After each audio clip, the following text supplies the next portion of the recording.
Jesus at the center of it all. Jesus at the center of it all. From beginning to the end, it will always be, it's always been you, Jesus. Jesus, nothing else matters. Nothing in this world will do.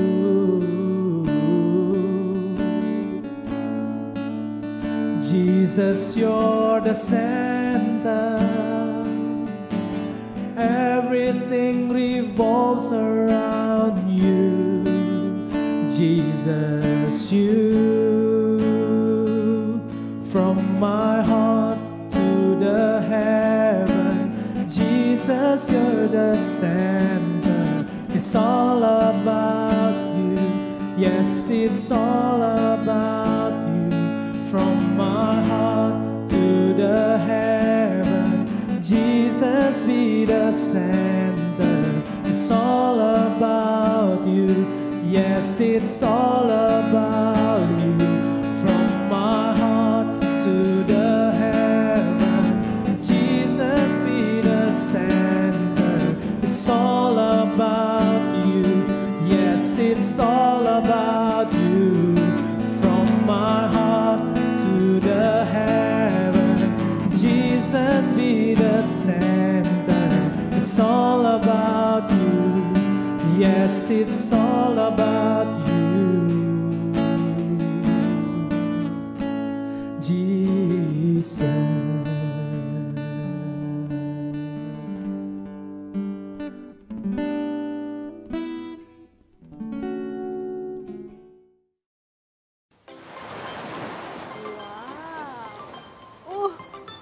So hot. Hello guys. Hello. Welcome back to my YouTube channel Iren Gemes gitu deh maksudnya. Oke guys, kalian boleh lihat pemandangan di samping-samping saya ini. Bisa tebak dong saya lagi di mana? Betul sekali, saya lagi di Korea. Salah, itu Sari yang di Korea. Saya lagi di pantai. Lala. Betapa senangnya hati ini. Ada angin sepoi-sepoi dan di sebelah sini ada panasnya matahari. Oke guys, tanpa berlama-lama lagi aku akan menyambut saudara seimanku. Apa kabarnya hari ini para sidang jemaat Tuhan yang dikasihi Tuhan? Aku harap teman-teman semuanya dalam keadaan sehat. Luar biasa. Let's go, oke? Oke teman-teman, salah. Oke sidang jemaat Tuhan, hari ini kita akan mempersiapkan hati kita, diri kita, hidup kita, seluruh jiwa dan raga kita untuk kita boleh sama-sama memuji Tuhan, menyembah Tuhan dan mendengarkan kebenaran firman yang akan disampaikan oleh hambanya. So guys, mari kita sama-sama siapkan catatan kita, duduk yang rapi, jangan sambil makan, jangan belum mandi, sama seperti kita ibadah di gereja pada umumnya. Oke guys, siapkan hati kita, let's go, kita sama-sama beribadah.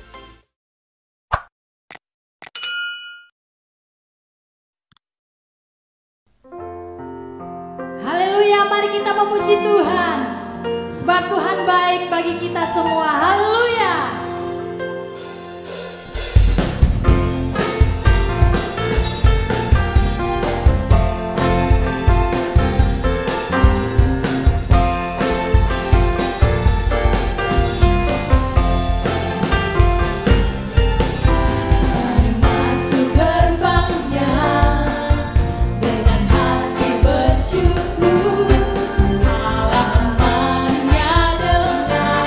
Pujian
bagi kami. Terima kasih Bapa. Haleluya, haleluya. Terima kasih Yesus. Kami mau siapkan hati kami lebih lagi Tuhan, untuk mendengarkan firman-Mu. Karena kami tahu bukan karena kekuatan kami mampu menghadapi hidup ini. Haleluya. Bukan dengan kekuatanku ku dapat jalani hidupku, tanpa Tuhan yang di sampingku ku tak mampu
Shalom Bapak dan Ibu.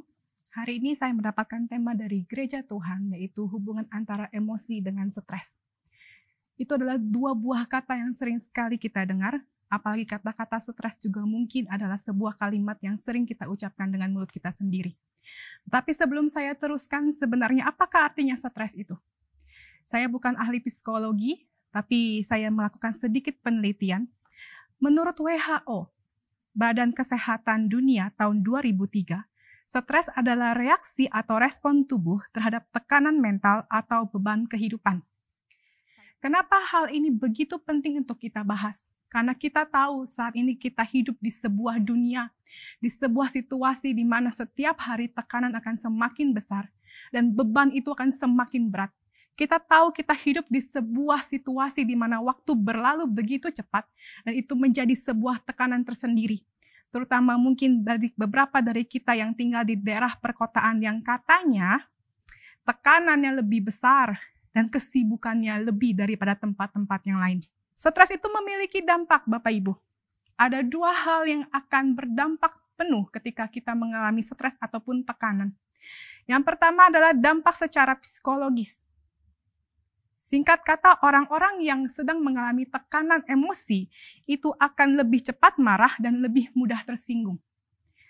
Dan selain dampak dari psikologis, ada juga dampak yang secara fisik. Yang paling sederhana itu adalah sakit kepala katanya dan susah tidur. Dan kalau dibiarkan terus-menerus, itu lama-kelamaan akan menjadi sebuah penyakit yang lebih serius. Lalu sebenarnya apakah penyebab stres itu sendiri? Sebenarnya penyebab stres itu berbeda-beda setiap orang. Saya tidak bisa menyimpulkan satu dan dua hal yang menjadi sebuah sebab pasti dari kita mengalami stres. Karena setiap orang memiliki tahapan, setiap orang memiliki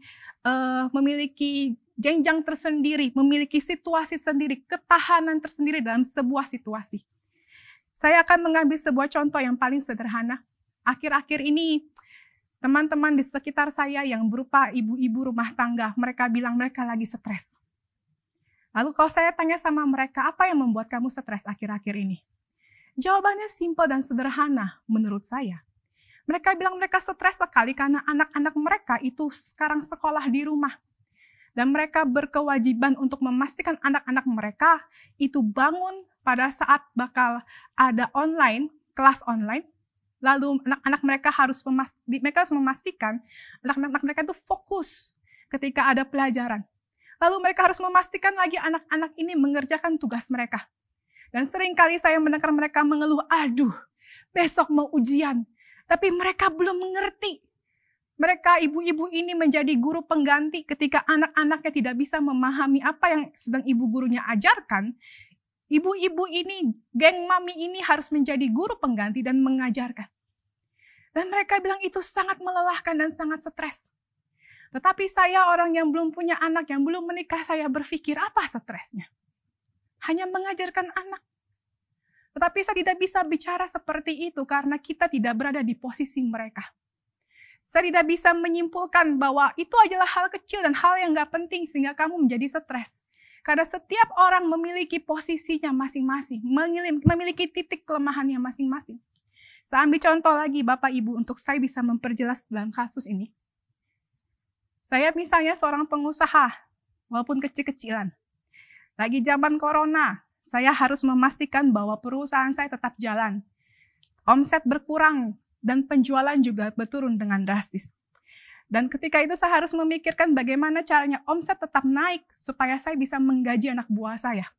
Itu menjadi sebuah bagian yang stres tersendiri. Menjadi sebuah tekanan, menjadi sebuah beban mental bagi saya. Tetapi beberapa hari yang lalu, ada seorang anak buah saya datang ke tempat saya, ke kantor. Lalu dia bilang begini sama saya, Bu, saya minta naik gaji. Karena anak saya sekolahnya online, Bu. Pulsanya bertambah, Bu. Mesti beli handphone, Bu. Sekolahnya suruh beli laptop, Bu. Dan lain-lain. Kalau dari posisi saya, menggaji mereka dengan normal saja, itu menjadi sebuah tekanan. Tapi dari posisi mereka, mendapatkan gaji yang normal tanpa potongan sekalipun, dengan kebutuhan yang bertambah, itu menjadi sebuah beban. Banyak sekali alasan bagi kita untuk bisa merasakan tekanan hingga akhirnya merasakan stres. Itu hanya berupa sebuah penyebab situasi. Tetapi bisa juga stres itu disebabkan oleh kondisi fisik. Mungkin Bapak dan Ibu sedang dalam kondisi sakit, lalu pergi ke check up ke dokter dan ternyata hasilnya tidak memuaskan. Sehingga menimbulkan rasa takut, menimbulkan rasa lelah, rasa capek di dalam diri kita untuk terus berjuang menghadapi penyakit ini. Dan itu bisa menjadi sebuah tekanan dan akhirnya menjadi sebuah penyebab stres. Bapak Ibu, banyak situasi yang tidak bisa kita hindari. Hari demi hari kita akan menjumpai penyebab-penyebab baru yang membuat kita menjadi emosinya terpancing, kata orang emosi gitu ya. Tetapi yang saya mau katakan di sini, apapun alasannya, apapun yang sedang Bapak Ibu sedang rasakan, tekanan apa yang sedang Bapak Ibu rasakan, atau beban yang sedang Bapak Ibu rasakan, itu semua, jangan biarkan itu semua menjadi penyebab kita merasakan stres. Karena firman Allah berkata, 1 Korintus 10 ayat yang ke-13. 1 Korintus 10 ayat yang ke-13. Pencobaan-pencobaan yang kamu alami ialah pencobaan-pencobaan biasa yang tidak melebihi kekuatan manusia. Sebab Allah setia dan karena itu Ia tidak akan membiarkan kamu dicobai melampaui kekuatanmu. Pada waktu kamu dicobai, Ia akan memberikan kepadamu jalan keluar sehingga kamu dapat menanggungnya. Firman Allah berkata, pencobaan yang kamu alami itu pencobaan biasa dan tidak akan melebihi kekuatanmu. Dan kita memiliki Allah yang setia. Dan Dia bahkan berkata bahwa kamu akan dapat menanggungnya. Bapak Ibu, apapun yang kau rasakan akhir-akhir ini, tetaplah percaya bahwa Allah tetap memegang kendali. Tetaplah percaya bahwa Allah tetap memegang hidupmu. Sehingga setiap tekanan dan beban yang saat ini sedang kau rasakan, itu tidak akan bisa menjatuhkanmu. Tidak akan bisa membuat engkau dalam kondisi stres ataupun psikologimu merasa begitu tertekan. Karena pegang terus kebenaran firman Allah. Ada satu kebenaran Dia berkata, apapun yang sedang saudara alami, itu adalah pencobaan biasa dan engkau sanggup menanggungnya. Lalu bagaimana jika kita dalam kondisi yang sudah tertekan? Bagaimana jika kita sudah merasa dalam kondisi yang mentok? Dalam kondisi di mana kita merasa beban lebih berat dari apa kemampuan kita? Yesaya pasal yang ke-40 ayat yang pertama. Firman Allah berkata, tetapi orang-orang yang menanti-nantikan Tuhan mendapat kekuatan baru. Mereka seumpama raja wali yang naik terbang dengan kekuatan sayapnya. Mereka berlari dan tidak menjadi lesu. Mereka berjalan dan tidak menjadi lelah. Bapak Ibu, ketika kita sedang merasakan stres dan tekanan demikian rupa, hal yang harus kita lakukan adalah berdiam di kakinya Tuhan dan menanti-nantikan Dia. Firman Allah berkata, tetapi orang-orang yang menantikan Tuhan mendapatkan kekuatan yang baru. Saya mendengar sebuah kesaksian. Ada seorang anak Tuhan yang bisnisnya sedang tergoncang. Dan dia terlilit hutang begitu besar. Lalu datanglah masa-masa pandemi, di mana usahanya malah semakin memburuk dan hutang-hutangnya semakin banyak. Dan ternyata dia mendengar kabar bahwa ternyata hutang itu harus dilunasi dalam waktu yang sangat singkat. Pada saat itu dia sedang berpikir, dia tidak punya apa-apa untuk bisa dijual, untuk bisa melunasi hutang. Dia sudah tidak punya aset. Dan usahanya pun sedang sangat tergoncang. Dia tidak bisa meminjam karena tidak ada yang bisa digadaikan dari dirinya, dari usahanya. Dan karena itu dia begitu tertekan, dia begitu stres. Dia tidak bisa bercerita kepada siapa-siapa. Dan karena dia merasa begitu tertekan, dia mulai merasakan tidak bisa tidur. Sehari-hari dia hanya tidur 2-3 jam. Pernah mungkin 4-5 jam, tapi itu sangat jarang. Sebagian besar dia bangun jam 2, jam 3 pagi. Dia tidur begitu malam dan bangun subuh. Dan setelah itu dia tidak bisa tidur kembali. Dan setiap hari ketika dia membuka matanya dan bangun pagi, dia bilang dia tidak mau bangun dan melihat hari yang baru. Karena hari-hari yang baru itu melambangkan waktu dia untuk melunasi hutang-hutangnya itu semakin dekat dan semakin dekat. Setiap pagi dia bangun dengan rasa takut. Setiap pagi dia bangun dengan rasa beban yang begitu berat. Hingga di satu titik, anak Tuhan ini berkata, kalau memang dia tidak bisa tidur, maka dia akan habiskan malam-malam di mana dia tidak bisa tidur dengan berdoa. Selama ini juga dia berdoa, tapi dia tidak pernah habiskan waktu sekian lama untuk duduk manis di bawah kakinya Tuhan. Dan itulah apa yang dia lakukan Bapak Ibu. Ketika dia terbangun jam 2 pagi, jam 1 pagi karena memang dia sulit tidur. Dia tidak lagi luntang-lantung bingung apa yang harus dilakukan, merenungi nasib. Tapi dia berlutut, dia diam di bawah kaki Tuhan. Terkadang dia hanya menyanyi dan menyembah. Terkadang dia berbahasa roh. Terkadang dia berdoa. Bahkan seringkali dia hanya duduk diam, tidak bersuara, tidak berkata-kata. Dia hanya bilang, Tuhan, saya datang pagi ini. Dan Engkau tahu Tuhan bagaimana situasiku. Itulah yang dilakukan dia setiap hari. Sambil dia terus berusaha secara manusia. Dia mencari pinjaman. Dia berusaha mencari jalan keluar. Tetapi sepanjang dia berdoa, tidak ada satu pintu pun dibuka untuk usahanya. Tidak tiba-tiba usahanya rame. Enggak tiba-tiba datang seseorang yang enggak dikenal lalu memberikan pinjaman. Enggak tiba-tiba semua mukjizat terjadi. Hari demi hari dia lakukan, dia lalui dengan sebuah tekanan, dengan kondisi stres. Dan setiap pagi kerjaannya itu cuma diam di bawah kaki Tuhan. Hari-hari terus berlalu Bapak Ibu dan saya mendengar. Di satu titik, setelah berminggu-minggu dia diam di kaki Tuhan. Dia baru menyadari sesuatu sudah berubah. Bukan situasinya yang berubah. Bukan tiba-tiba gelombang ataupun badai yang sedang dia hadapi itu menjadi reda. Semuanya tetap sama. Tetapi dia bingung kenapa hari itu begitu dia duduk manis di kaki Tuhan. Hatinya sudah tidak lagi merasakan takut. Hatinya sudah tidak lagi merasakan pahit. Hatinya sudah tidak lagi merasakan gentar. Dia sudah tidak lagi takut menghadapi hari-hari yang baru. Tetapi ada sebuah kekuatan di hatinya, ada sebuah pengharapan. Bahkan ada sebuah sukacita yang dia sendiri tidak tahu alasannya apa.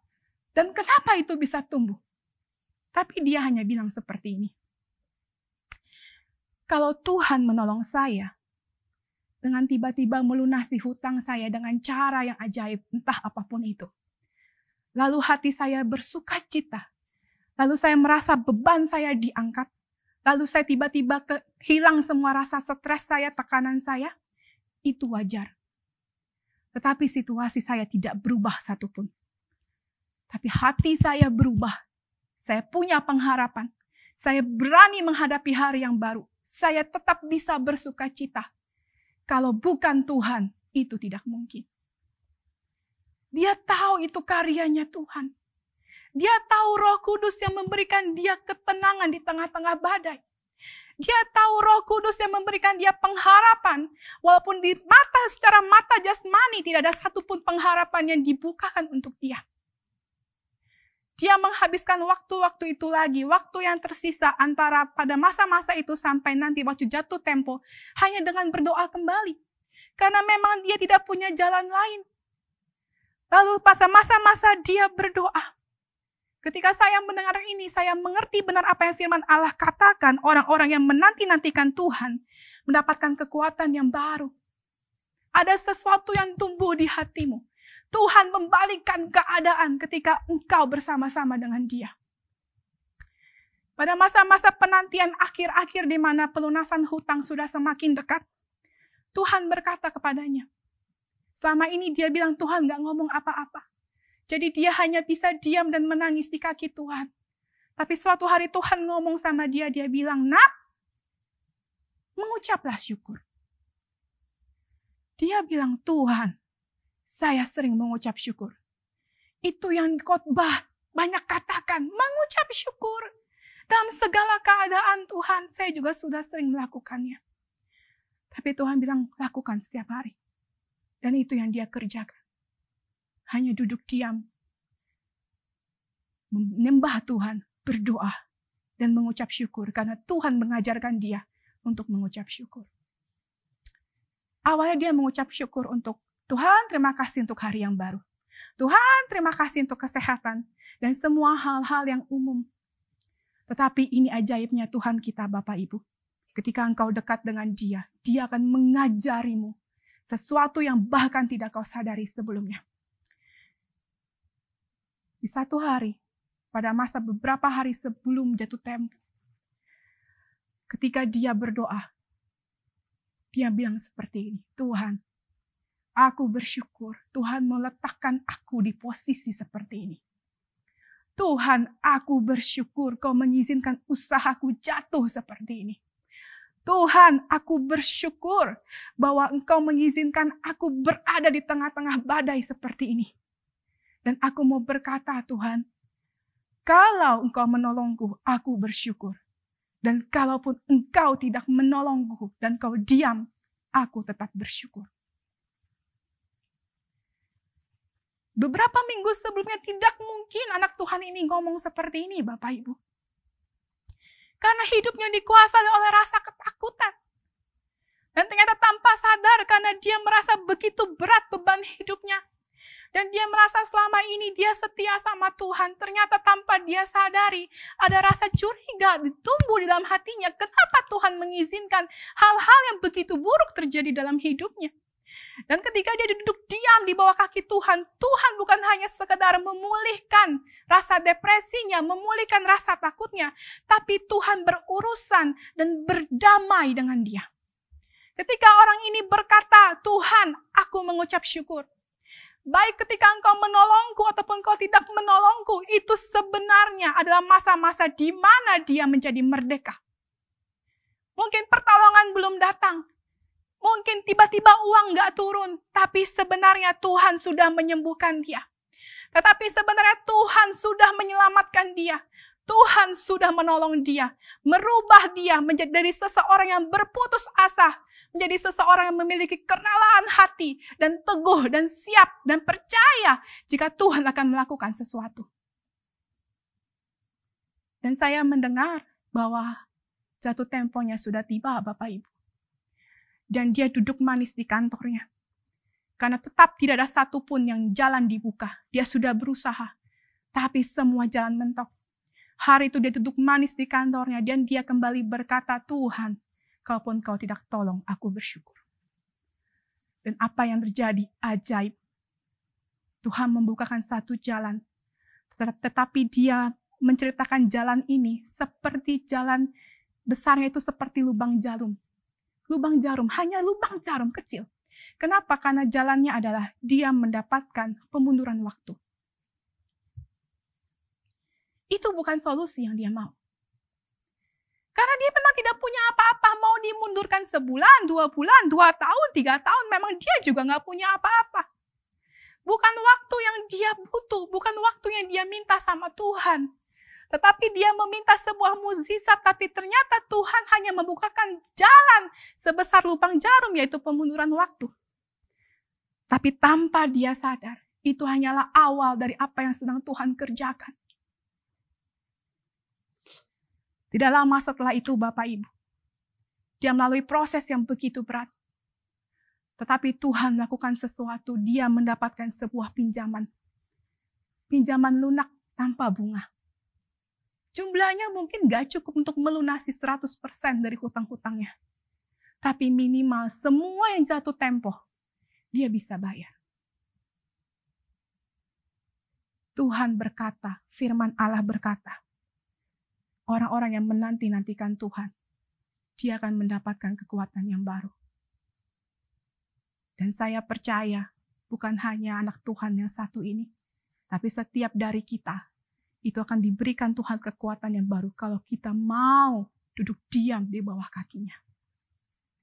Saudara, banyak sekali kalau kita di sekitar kita, orang-orang yang kelihatannya baik-baik saja. Orang-orang yang kelihatannya rohani. Orang-orang yang kelihatannya mungkin sepertinya orang hebat. Tapi tidak ada seorang pun yang tahu apa yang ada di dasar hatinya. Tidak ada seorang pun tahu apa yang sebenarnya sedang dia alami. Dan mungkin itu engkau, saudara, tidak ada seorang pun yang tahu apa yang sedang saudara alami. Mungkin saudara sedang berbeban dan saudara sedang mengalami begitu banyak tekanan. Dan engkau tidak bisa berkata-kata kepada siapapun. Kau bahkan sudah berdoa tapi Tuhan tidak memberikan pertolongan apapun. Atau mungkin saudara engkau sudah berputus asa dan rasanya mau menyerah. Dan tekanan itu membuat engkau begitu stres dan mulai tidak bisa tidur. Dan bahkan mulai merasakan gangguan penyakit. Hari ini saya mau berkata, datanglah kembali kepada Tuhan. Duduk diam. Dan hanya Tuhan yang sanggup mengubahkan keadaan hidupmu. Ketika saya mendengarkan kesaksian ini, saya teringat dengan sebuah cerita dalam hidup saya. Beberapa tahun yang lalu ketika saya ada dalam sebuah pertemuan, kami mendengarkan pengajaran seorang pendoa. Lalu pada saat terakhir, dia mulai mendoakan kami satu demi satu. Dan pada waktu itu saya juga dalam keadaan bermasalah. Jadi hati saya sedang murung, hati saya sedang bermuram durja istilahnya. Tapi saya nggak ngomong apa-apa dan muka saya sepertinya yang kelihatan. Lalu ibu pendoa ini datang menyampaikan saya dan dia menumpangkan tangan. Dia sudah bernubuat untuk beberapa orang, oh kamu akan menjadi ini, kamu akan menjadi itu. Lalu ketika dia menumpangkan tangan, dia hanya bilang begini, Lia, kamu harus bersukacita. Saya bingung, maksudnya Bu. Kamu harus bersukacita. Bukan karena keadaanmu, bukan karena kondisimu, tapi kamu harus bersukacita karena Yesus adalah sumber sukacita. Saat itu jujur saya tidak mengerti. Saya juga tahu ada firman yang mengatakan bahwa Yesuslah sumber sukacita kita. Saya juga memahami. Tapi ketika saya mendengarkannya, ketika perjalanan beberapa tahun belakangan ini, saya baru memahami. Nggak ada satupun di dunia ini bisa membuat engkau senang dan tenang, Bapak Ibu. Tidak ada satupun di dunia ini bisa menjamin bahwa engkau akan bebas dari segala penyakit emosi. Kalau engkau akan bebas dari stres, kau akan bebas dari tekanan. Karena tekanan itu kan selalu ada. Yang kau butuhkan adalah Yesus. Kalau engkau memiliki Yesus dalam hidupmu, itu seperti air hidup. Yang ketika pada masa-masa hati kita begitu tawar, Yesus yang akan mengalirinya dengan air yang baru dan memberikan sukacita. Filipi 4 ayat yang keempat. Bersukacitalah senantiasa dalam Tuhan. Sekali lagi kukatakan, bersukacitalah. Apa yang sedang Bapak Ibu sedang alami akhir-akhir ini?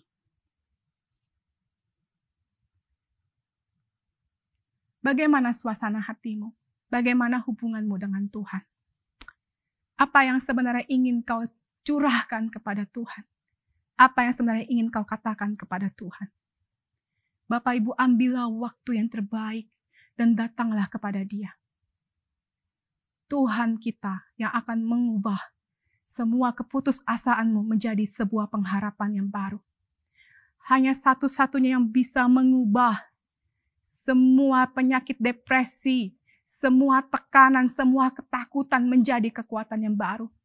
Hanya Yesus satu-satunya yang bisa mengubah segala kemustahilan itu menjadi mungkin. Tapi kita harus bersabar.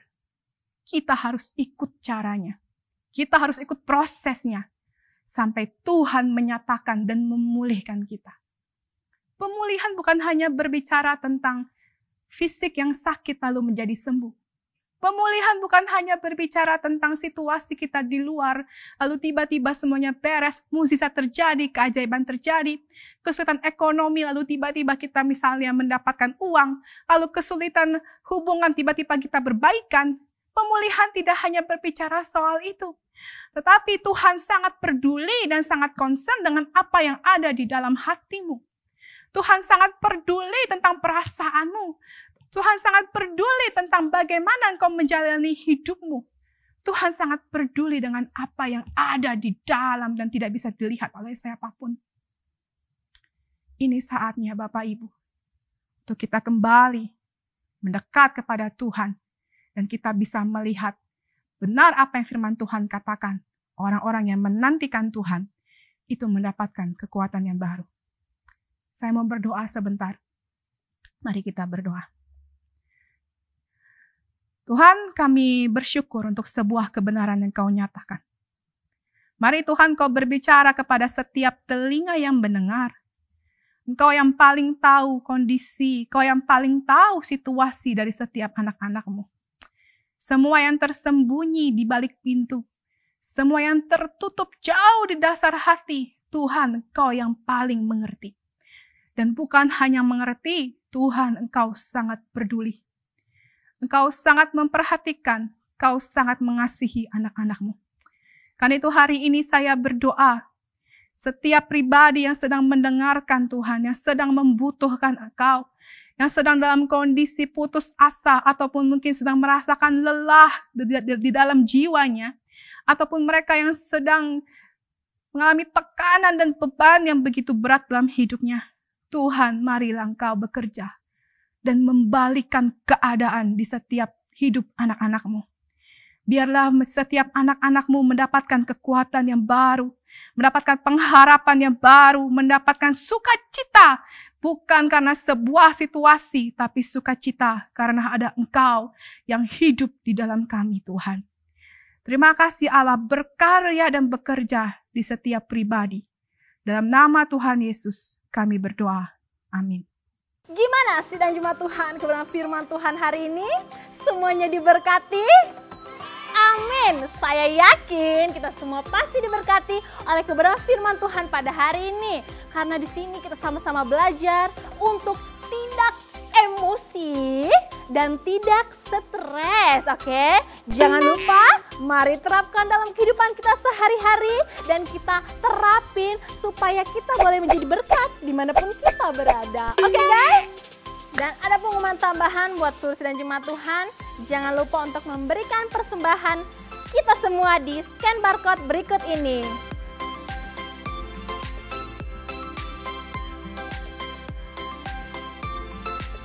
Ibadah kita telah selesai dan aku harap teman-teman semua merasakan hadirat Tuhan yang luar biasa pada hari ini, oke?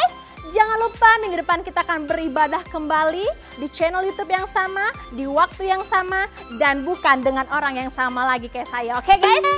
So, teman-teman, kita akan akhiri ibadah hari ini, kita akan bersama-sama doa penutup dan doa berkat. Mari kita sama-sama berdoa dan menerima berkat dari Tuhan. Tuhan memberkati engkau dan melindungi engkau. Tuhan menyinari engkau dengan wajahnya dan memberi engkau kasih karunia.